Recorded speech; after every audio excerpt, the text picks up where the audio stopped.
To pick this craftsman lock, I will be using double-sided pics. These are meant for disc tumbler locks and wafer tumbler locks.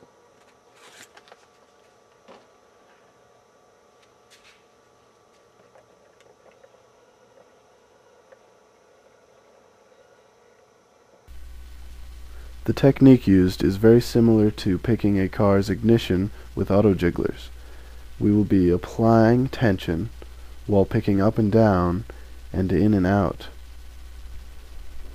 If this technique is used correctly, a tension tool should not be necessary.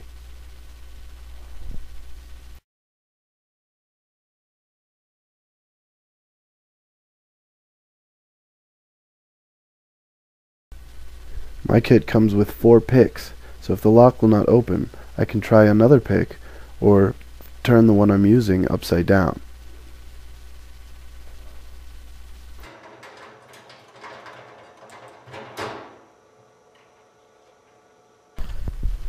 Success.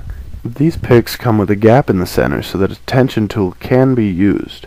A tension tool in this case would allow for easier maneuvering of the pick in and out and up and down, because tension on the pick itself would not be necessary.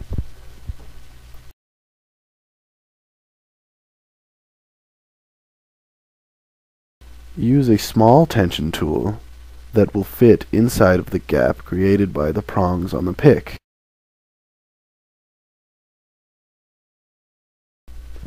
And center the tension tool in the very middle of the lock.